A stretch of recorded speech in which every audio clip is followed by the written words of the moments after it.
Hey, what up, everybody? Stevie Breech coming to you, barbecuing on a fine Friday night. The rain has finally stopped, and the topic that I was going to talk about tonight was more or less Scott Steiner. And I've come out a lot. I can see my breath on camera. It's sort of cold out here, but it's not that cold. Don't feel bad for me. But he sort of became the Twitter all-star of wrestling these last few days, really taking his stance on the reason why he was fired from TNA. Was none other than Garrett Bischoff, and now TNA is pushing Garrett like he is the real future of wrestling. That he's really going to have a career. You got to give it to Garrett going out there and at least trying, putting up with the boos and the fans not getting behind this guy at all.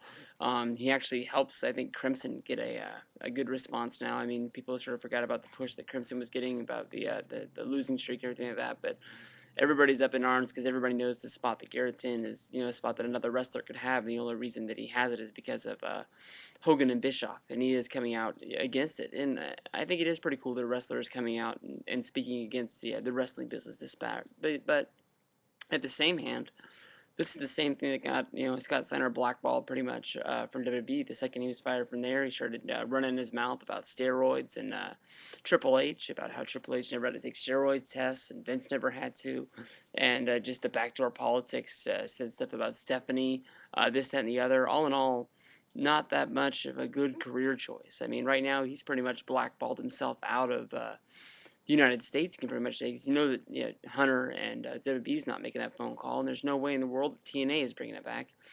He didn't really burn a bridge, but he really, I don't. His career got saved a little bit by that, that what was supposed to be that main event Mafia comeback. I think that was 2 years ago around the Rumble time. And then Nash and Booker T split for the WWE money, and that sort of broke that up, and that's what. I think they were going to go in and fight Fortune, or maybe they were Immortal, but that's why they were putting them back together. And at that point, it was sort of, an afterthought that Scott Steiner was even in TNA, but they brought him back. They used him this long. He was sort of lucky to keep this job. It wasn't like he was really mentoring anybody along or being involved in any main event pushes, but they were using him because he was a former champion from WCW, this, that, and the other. So he is a name to put out there. But I really don't see any of the other American companies. I don't really see ROH calling up and using Scott Steiner anytime soon. But I was really surprised when they brought Rhino in last year. So you never know, but I don't think it's going to happen. Maybe he can go over to Japan. But it's stuff like this that's really going to hurt Scott Steiner's chances of making it into the Hall of Fame. I think that Scott Steiner, before he went full on steroid and before he dyed his hair and started calling himself White Thunder, the Big Booty Daddy in WCW, he did have a good run there. But before those days, man, Scott Steiner was a tag team wrestler with his brother Rick.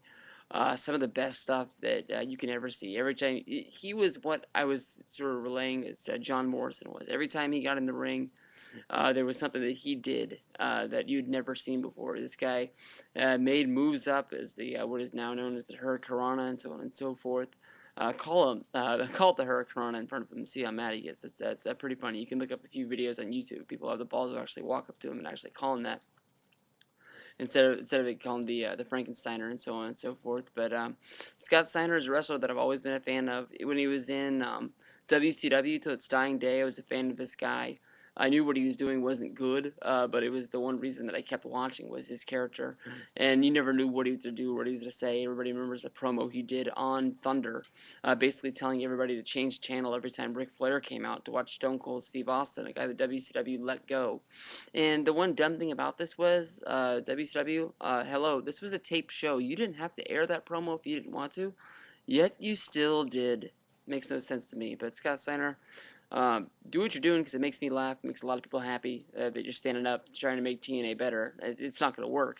But at the same point, I don't want to see you get blackballed out of wrestling and not make the WWE Hall of Fame someday. So maybe on one hand, shut your mouth a little bit.